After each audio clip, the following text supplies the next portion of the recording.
Hi there, everybody. This is Michael Buckoff from BetterTOEFLScores.com. And today I have one of my students who just recently, she reached her overall score and her subtotal scores on the TOEFL exam.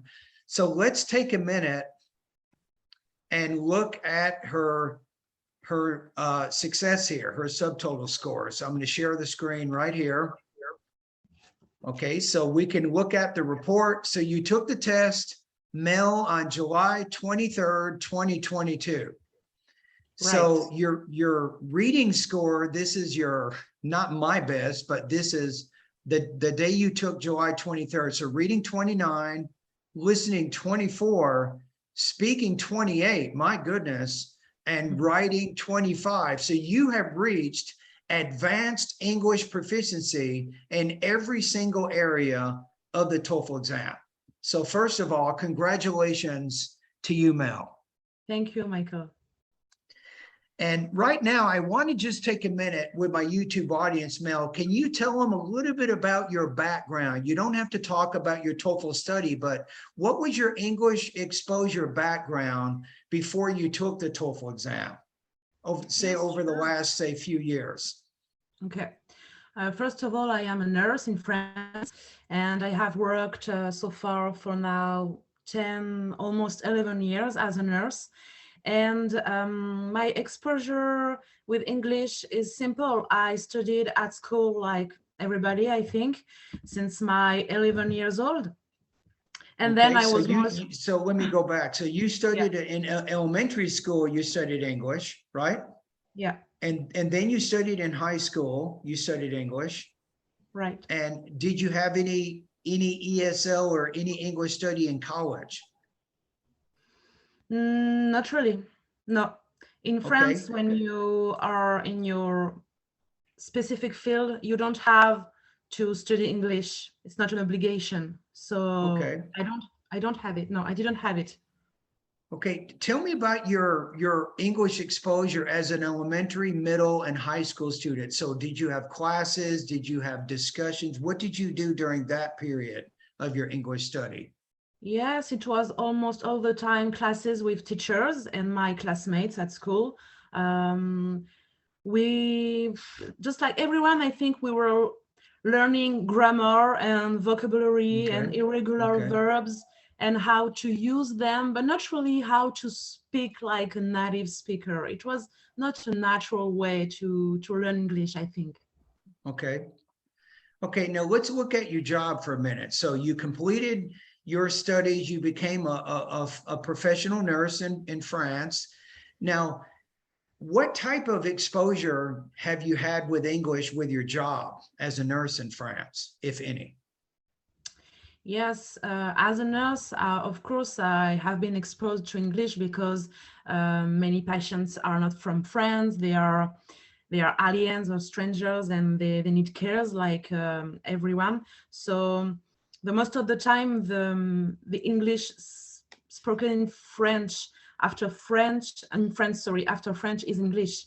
So I have used it during my job, but I wouldn't say it was all the days, all the time, every day. Okay, so sometimes you would get patients and you'd have to communicate with them in English, or you'd have to find a translator to communicate with them. Okay, all right.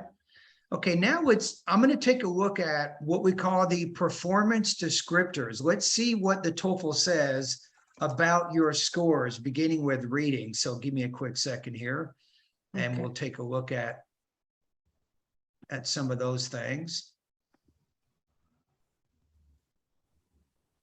Okay, so let's start with reading. So your reading score was 29 out of 30. Wow, my goodness. So here's what it says. It says when we look at the actual rubrics here, I'm not going to read them all here. I'm just going to focus right here where it says advanced. So it says test takers, or actually I'm in the listening here. Okay, let's do that one first. Since you had 24 in the listening, which is advanced. Test takers who receive a listening score at the advanced level typically understand conversations and lectures that take place in academic settings. The conversation and lectures may include difficult vocabulary, abstract or complex ideas, complex sentence structures, various uses of intonation, and a large amount of information, possibly organized in complex ways. So you can understand basically academic lectures. Yes. Now, my question here, Mel, is let's talk about your journey now. So now you know you need to take the TOEFL exam. I think I met you about 9 months ago, right? Yes. Approximately 9 months ago. Okay, what are some things that you think helped you to improve your listening skills over the last year? Did you do anything at home? Did you do lectures? Did you listen to the radio? What are things that you did that you think helped you get your score of 24 in the listening section? Yes, of course. First of all, I did a lot of listening practice tests, some mock tests with ETS and other websites, and of course with your course from Better TOEFL Score, because your listening section is particularly hard. So it was a good training for me. And listening is my failure, you know, is the field where I am not so good. So it's well, not really failure, but you feel it's your weakest part of the TOEFL exam, correct? Yes, that's it. But still, it's 24. It's still advanced. Yeah. I'm pretty happy with this score because I wasn't so good. To improve my listening skills, I watched a lot of TV shows in American English, just like Friends or any other TV show. Okay. Most of the time Friends, and a lot of TED Talks on YouTube. Oh, TED Talks. Okay. Yeah. Now, when you're watching either TED Talks or watching Friends TV shows, did you use closed caption or not? Sometimes yes, but every time in English, always in English, never in my native language. And sometimes I haven't used them. Okay, so sometimes when you listen to these TV shows or TED Talks, you would use caption, but only in English. And then sometimes you did not use caption at all. Yeah, because I needed to be sure that what I heard was the good thing. So sometimes I needed the subtitles to be sure. Yeah. Okay, perfect. So we got some good information there. Now the day comes that you take the TOEFL exam, right? What are some good strategies that if you recommended or told other students, what are some things that they need to know when they take the listening section of the TOEFL exam? What are some things maybe they should do or not do that you think can help them get their highest possible score? Yes, I would say to be used to hear a lot of accents, because in the TOEFL you meet British accent, American accent, sometimes Australian, and it is difficult to adapt and adjust to every accent during all the listening. Yeah, all the listening section, and also about note taking, to be trained with note taking and to be used to use them pretty quickly. If I missed some information, I wasn't just disturbed by that. I was trying to continue to pursue to take my notes, because if I didn't, I will not understand everything. Anything. Okay, perfect. So you had two main suggestions here. I'll just recap them. You're saying that it's important to get used to different types of accents, English accents. Yeah. And did you hear any non-native speaker accents during the TOEFL where you could tell that they definitely spoke another language other than English? Or was it more accents from England or New Zealand or United States or Australia? No, they were all native speakers, but with different accents. Yes. Perfect. Okay, good. All right. Okay, let's go to the next area here for just a minute. I'm going to go back up to the reading. So we talked about the listening a little bit, and I've talked to a lot of people, and everybody I talk to who gets over 100, I have never talked to a student who scored over 100 who did not recommend note-taking as an important strategy on the TOEFL exam. You just confirmed it again in this interview of how it's important to get the notes down, and you're using those notes to answer the listening comprehension questions. Yeah, it's crucial. Right. Okay, so let's take a look at this one. So we're looking at the reading for just a minute. And let me just recap what this is. And a lot of students are probably excited to hear your strategies and experience with reading because you got 29 out of 30. My goodness. So yeah, you did very, very well here. So it says test takers who receive a reading section score at the advanced level, and you're 24 to 29, you're 30, they typically understand academic passages in English at the introductory university level.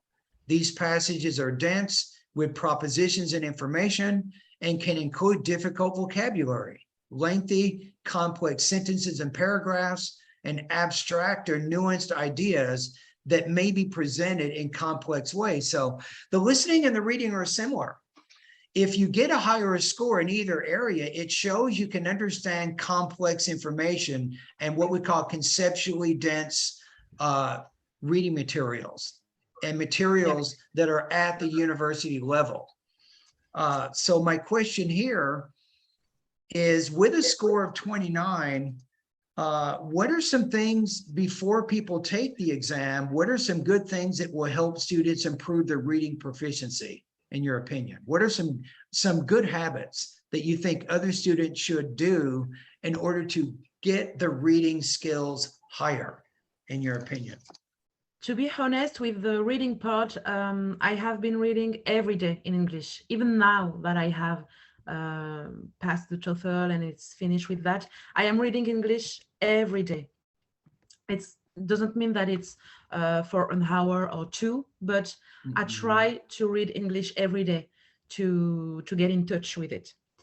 Okay. And let me ask you a question. How would you describe the materials you read? Are we talking about newspapers, magazines, books? Is it work materials? What types of things do you read? I read the New York Times. I try Okay. to read it every day, but I also read things that I am interested in. It's important because I think that if I don't read subjects that I am interested in, I would just give up, because it's so boring. And so, yes, I think it's important to get in touch with what interested people. Let me ask you this. So let's say you're reading an article in the New York Times, or let's say you're reading an article that you have some interest in. Maybe it matches your hobby or extracurricular interest. Is there anything unique about how you read an article? Do you mark the text in any way? You just read it? Do you read it out loud? How do you read when you read? I follow your advice that you told me once to read fast without stopping at every word, at each word that I don't understand. But okay, when I encounter a word that that shows up a lot of times, of course, okay, I'm searching and I don't understand. Of course, I'm looking for what it means.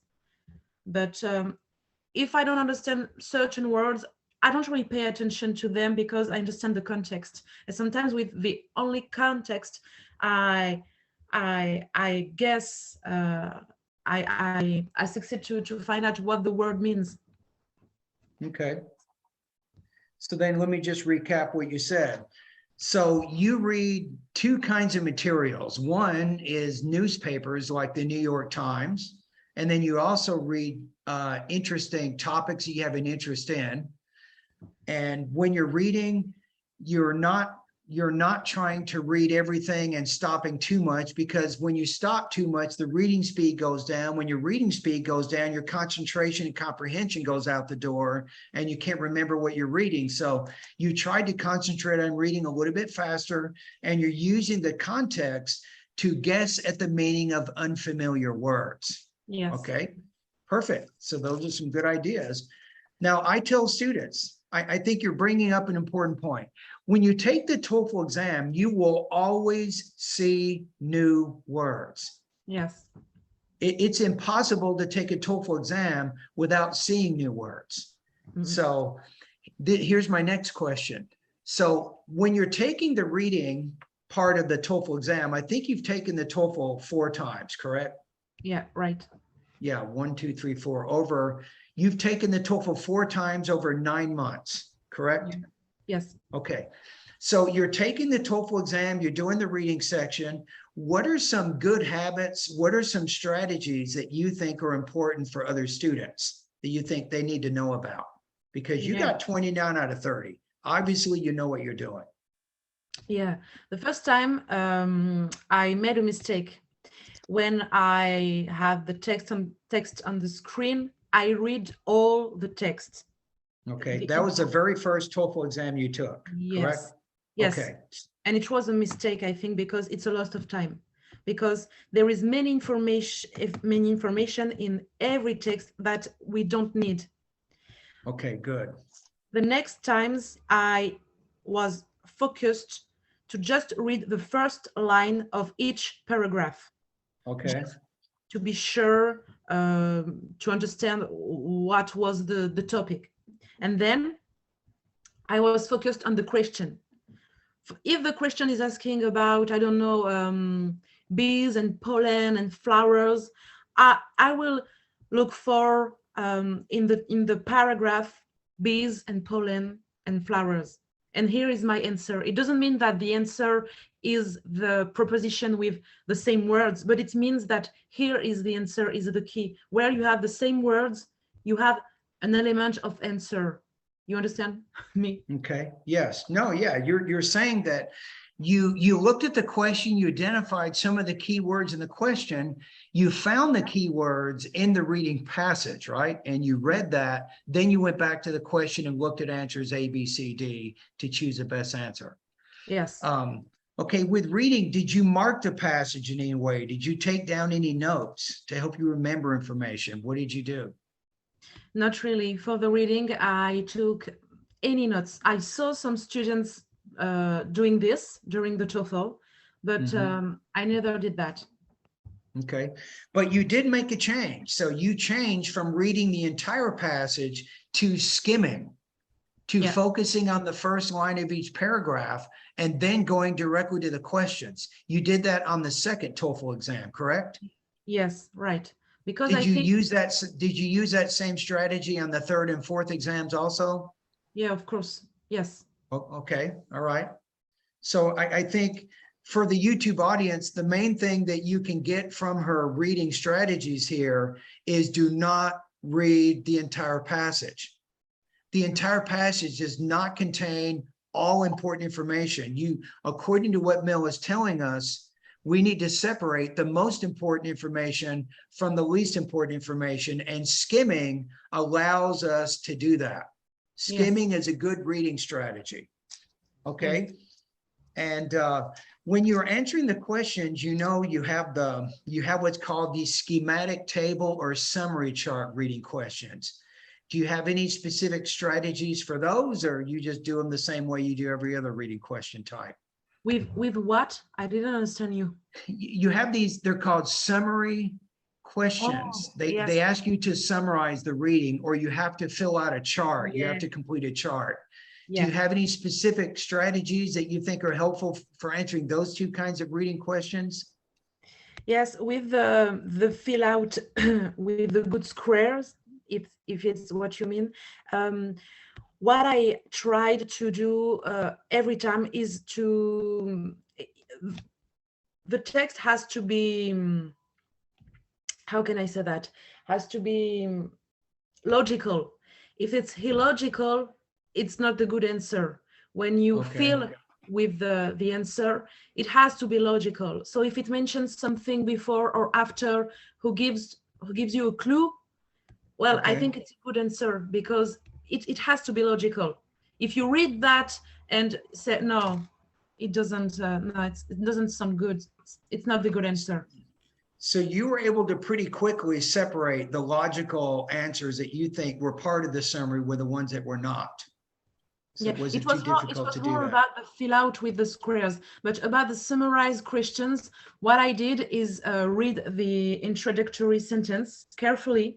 And then I remember in the questions, because it's almost all the time a question that comes up at the end of the section, at the end of the text. Yeah, that's right. Right. And when it comes up, I have always seen a link with the precedent questions.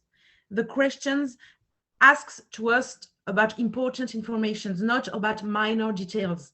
And this is the trap with the reading sections and the summarized question. There is some minor details, not important, but you read that before, you read that, so you think it's a good answer, but it is not.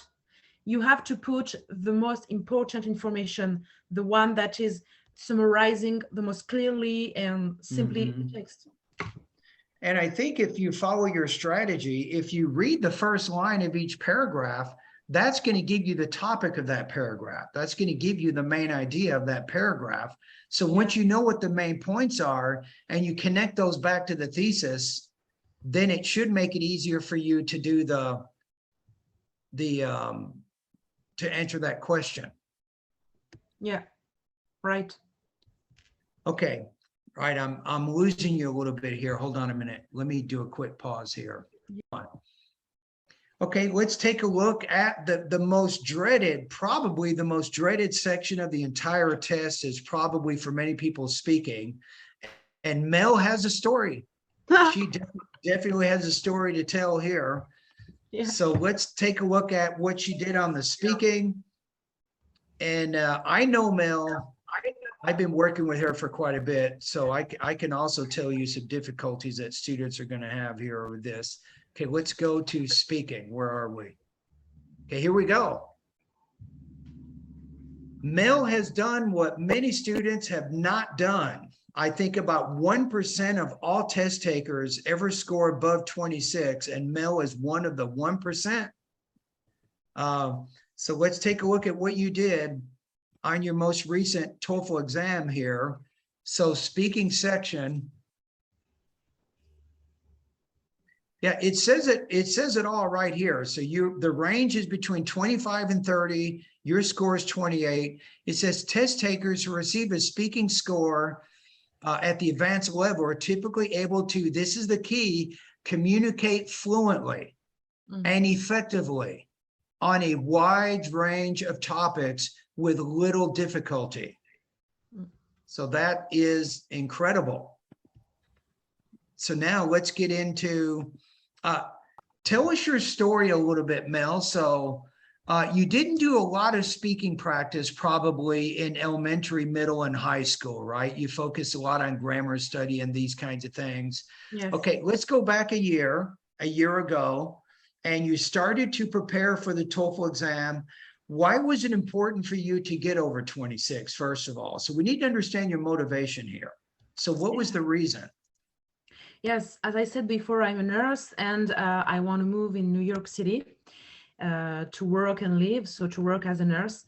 And when you are in these healthcare professions, you need to reach the score of 26 out of 30 on the speaking section to get your visa screen, to prove to the customers and to all people involving in the visa process that you are fluent and that you are not going to kill anyone in America at the hospital.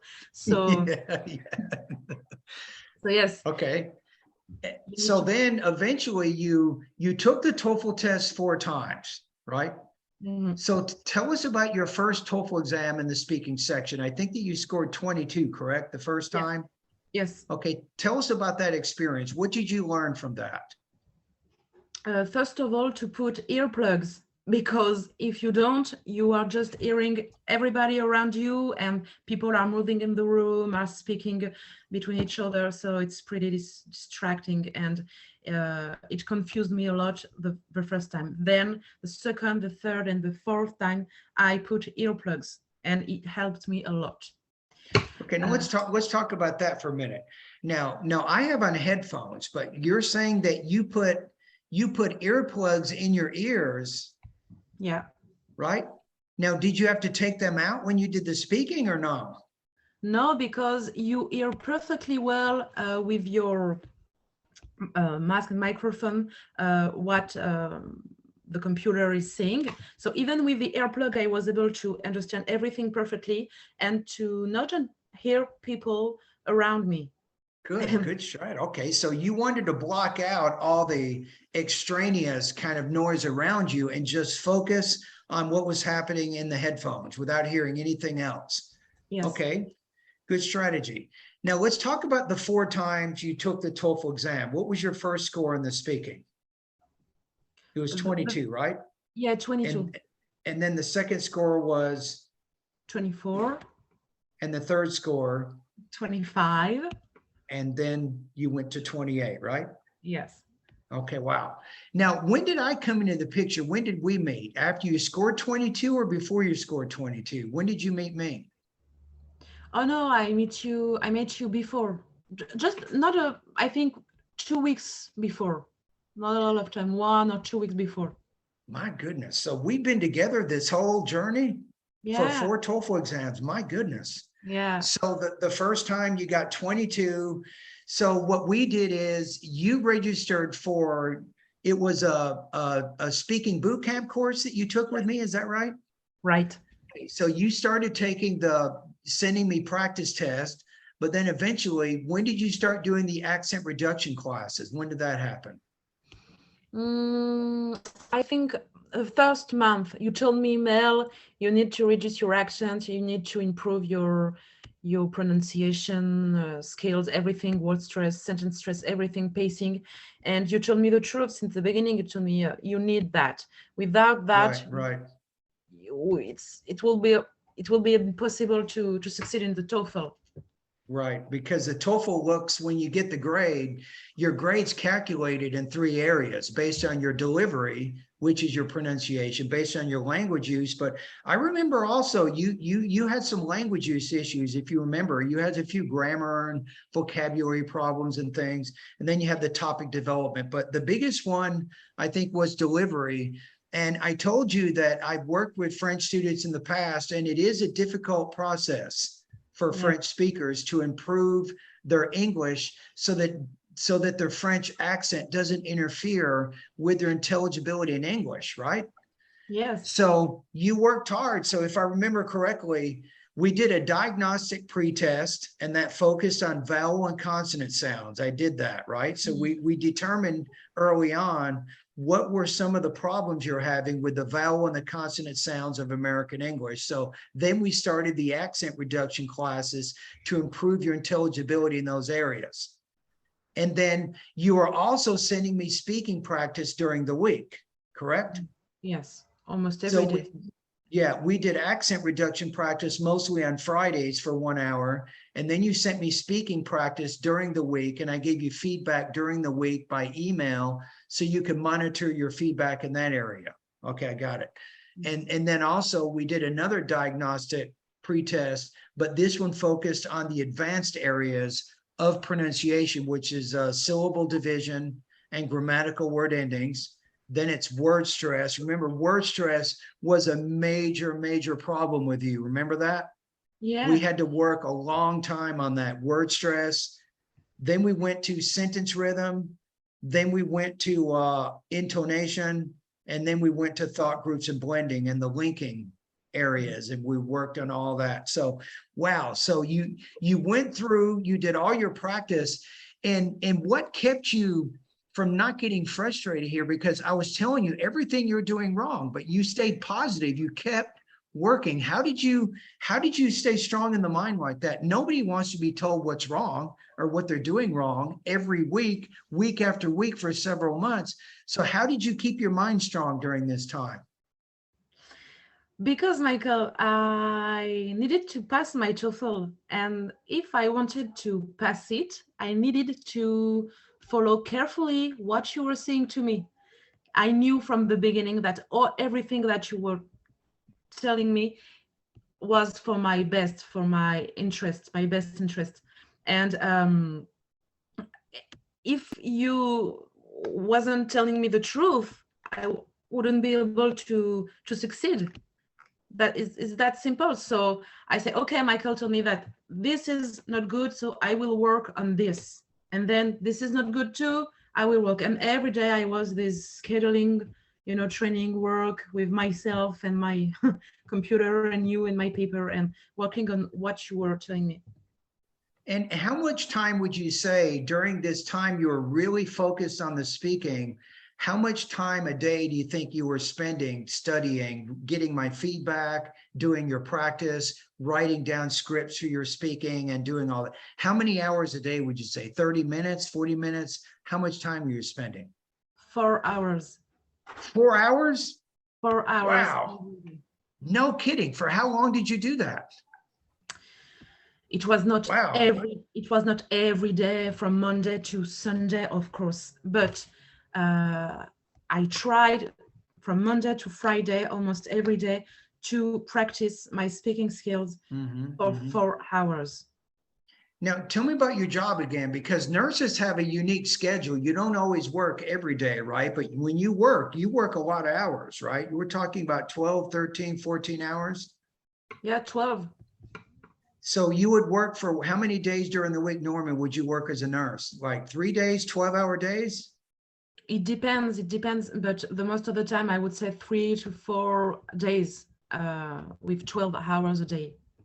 Now, when you're working for 12 hours in a day, did you still find time to study on those days, or did you concentrate more on the days that you were off with your TOEFL study, your speaking study?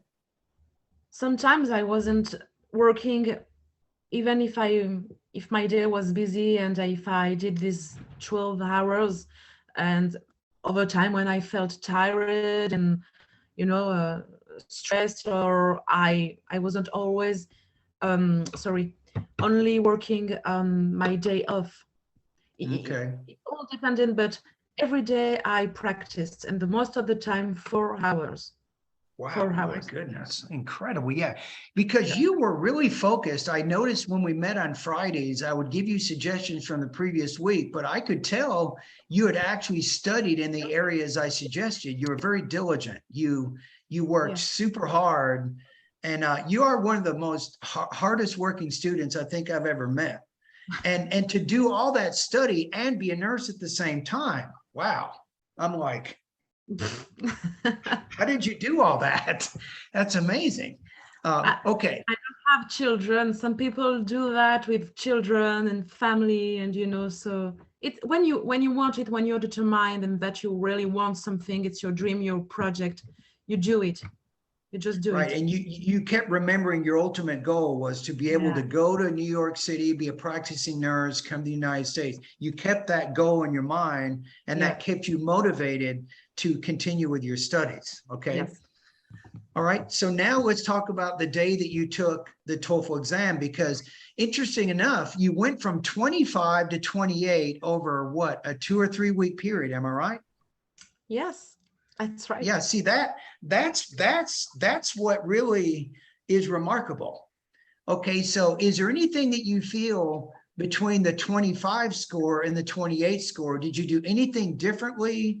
Or did you do the same strategies on both of those exams? Is there anything different? I would say, I don't know how this score students, honestly, I don't know, but what I felt different between the two days was when I had 25, I remember a question that I didn't get specific in a part of the response. The task fourth question, you have to be specific in the 2 points that the professor is summarizing in the lecture.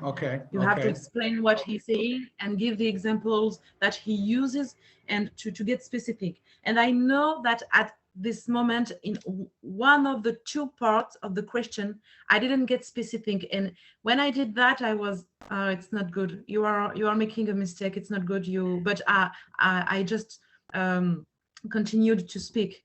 I just at this moment I wasn't I was speaking, so I just went on. So was that was the lecture that was integrated task number 4, that was listening, speaking, academic, that one? Yeah. Oh, so you didn't maybe fully explain some of the points from the lecture. I got it. So you might have had minor omission, or okay, and that might have been enough to bring that score down below 26. And also I made an awkward pause at a moment. I remember I think in the second or the third question, I don't remember, but I made an awkward pause, not a natural pause. And Oh, you had some awkward pauses and hesitations in there. yeah, Okay. at the moment I was just confused with my words, and I was, yes, a little lost, and I made this awkward pause, and I think it has decreased my score. Okay. So let's talk about your final TOEFL exam. So with the speaking, what are some strategies that you think are important when students take the speaking section of the TOEFL exam? Because ultimately you got 28, right? You got your dream score. Pretty much everybody watching this video right now, they want to get 28. They would love to get 28. So what are some good tips or strategies or good habits that you think students should be aware of when they take the speaking section of the TOEFL exam? Okay. I have many points to say about that. The first one is about the stress. It's normal to be stressed during, especially the speaking question, but students should try to have this kind of narrow vision, to not pay attention to people around them. And in my last TOEFL, 3 men were sitting around, around me, and I started to speak before them because they were always in their break, in their 10 minutes break, and I started to speak. And when I started to speak, of course, they wanted to know what was the question, so they were listening to me and watching to me like that, so it was a little disturbing me, but I say, okay, no. Oh, that was distracting. Oh, you knew that they were watching you, that they were listening to you. Yeah. Oh, wow. So, but anyway, I got this narrow vision, and I was only focused on my question and my notes, and I didn't pay attention to them. Even if it was hard, I didn't pay attention to them. Okay. Then for the first question, I would say to answer when they ask you about what do you prefer, or what is your opinion, or I would say to answer with your natural feeling. If you are attracted by a choice, to choose it, because it gives you the reasons. When you are naturally attracted by a choice, it gives you then naturally the 2 key points, the 2 reasons with the examples. Was that your strategy to maybe give 2 reasons why you agree or disagree, and then you gave examples for each reason? Yeah. Okay. Yeah. Then for the second, the third, and the fourth, I would say to not use a lot the same words of the reading passages and the lectures. Try to find all the words which means the same thing. For instance, I remember on the third task, I was asking about animal behaviors with wolves, and at any times they were speaking about the alpha. But I understand that they were speaking about that because they were described, saying this big and dominant wolf, stronger than the others. And I said in my head, okay, it's the alpha. So when I was answering the question, I answered with this word alpha.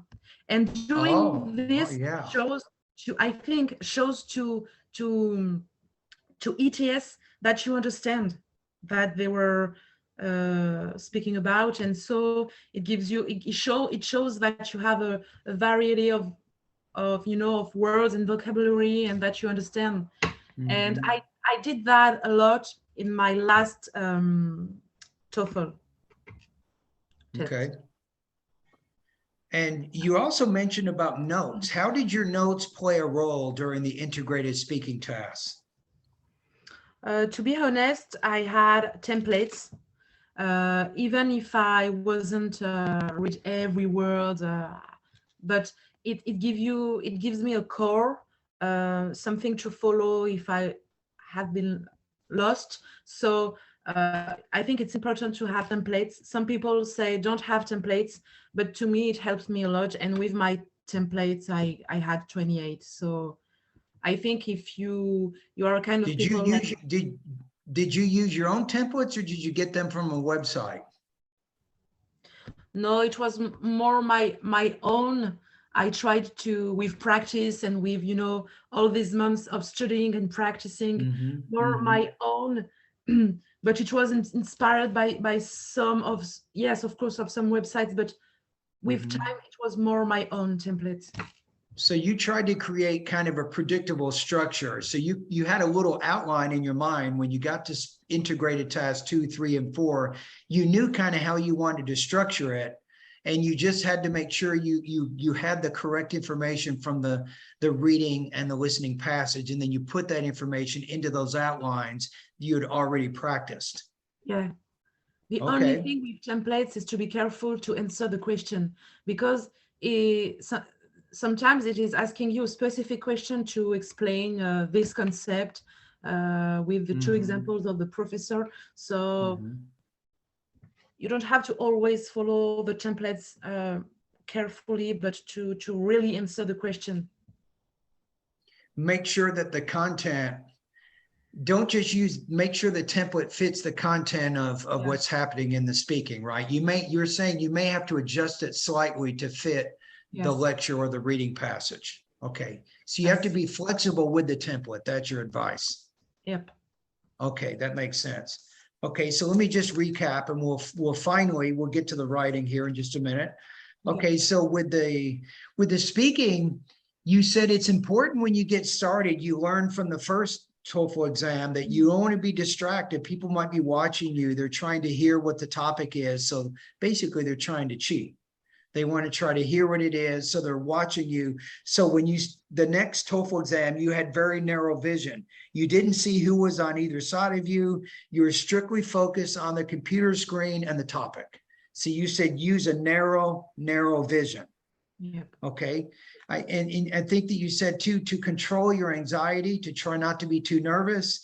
And you said that it's important to use synonyms. You gave the example of when you talk about wolves, dominant wolves, you use the word alpha wolf or alpha male maybe to talk about the information. So by using synonyms to re-explain the information, it does show you have good control over your vocabulary. So that sounds like a really good strategy, because you can't just simply repeat what you've read or what you've listened to.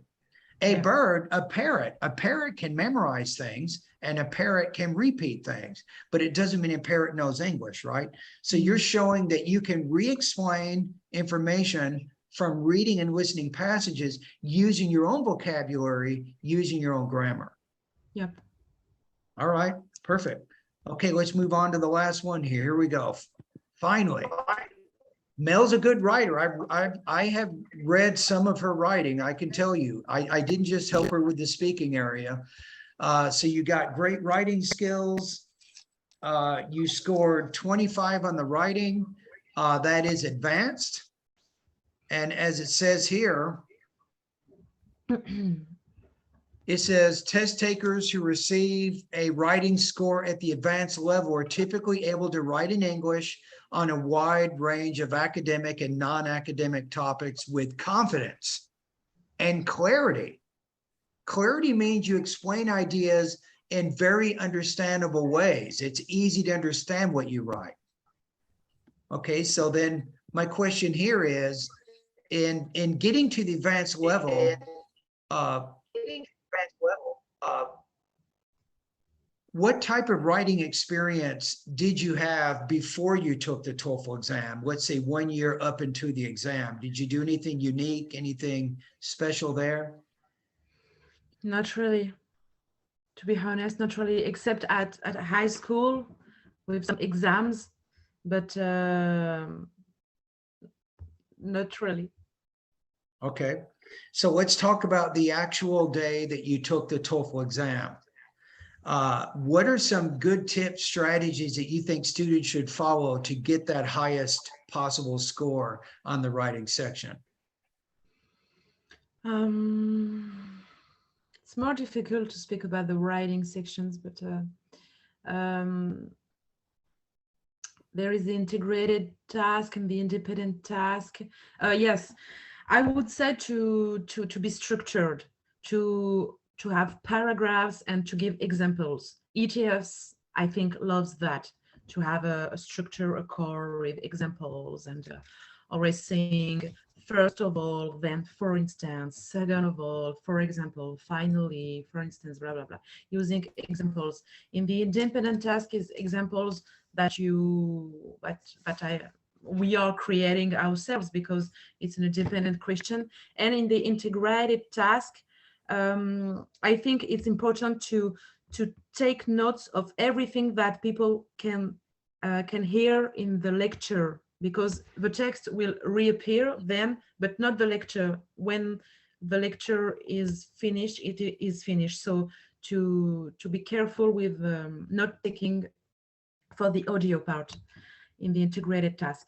And it's always the same in the integrated task, sorry, it's 3 points, 3 reasons, and the most of the time the lecturer is going to contradict the first reason with another reason, and the second reason with another, and so on, with almost of the time third reason. So what I did for the writing is to write the article and to say, okay, first reason, second, third, and then I hear the lecture, notes everything that I could, and then I made the link between the both. Oh, good. You know? So let me get that, let me make sure I understand this. So when you read the reading passage, you jotted down the 3 main points. You wrote those down in note form before the lecture. Yeah. Wow, Yeah, good idea. Because you see the text before and then the lecture. So I was not really reading all the article if you have time, but I was searching for the important point in each paragraph, the 3 important points, and of course the lecture is linked with these points, and then you have to make the link and to go on with that. Yeah, that's a good strategy, because if you take down the reading points first, it helps you to anticipate. You can guess what the 3 points are going to be in the lecture, right? You can integrate them. That's why it's called integrated. You said in the beginning of our interview with reading, you said it's important to separate the most important points from the minor details. It sounds like this strategy, it helps you to focus on what's most important. Reading point 1, listening point 1, reading point 2, listening point 2, reading point 3, listening point 3. So you were able to put together the information. So your notes were, you had your notes down on a piece of paper, and then once they said begin writing, you simply use your notes to compose the essay, correct? Yes, that's it. All right. Yeah. Okay, so I'll just recap what you said with the writing. So Mel said, to recap her ideas, she said with the independent writing task, it's important to have, actually with both, but you have to have good structure. Structure means organization. You have an introduction, you have a thesis statement, you have clearly marked topic sentences in the body paragraphs, and then you have relevant supporting details. You put details in the different paragraphs to support the generalizations in those paragraphs. So she said the structure and the examples are important. And then Mel also talked about the importance of having good note-taking during the integrated writing task and jotting down the reading points first. And then once the lecture begins, she connected each listening point with each reading point, so that she had her notes organized. It would be very easy for her to write the essay. And she got 25 doing that. And there we go. So congratulations, Mel. You too. Here's Mel. She got, we'll just review it one more time. When we go back to the, we can see what her TOEFL score is. Mel got a score of 106, 29 on reading, 24 on listening, 28 on speaking, and then 25 on writing. So congratulations, Mel, for your hard-earned efforts. You deserve every bit of success that you are having right now. Thank you. You did it. You put forth the effort to make it happen. Congratulations. Yes, but again, without you, it would have been almost impossible, because I needed to realize I wasn't aware of my problems. It's you who highlights everything, my pronunciation problems, my language use, the word choices in speaking and writing, and because of that, thanks to that, I could improve. If you don't know what is the problem, you can't solve it, right? So you tell me what were my problems, what are my problems, because my English is not perfect even now. All right. Well, it was my pleasure to help you, Mel, and good luck.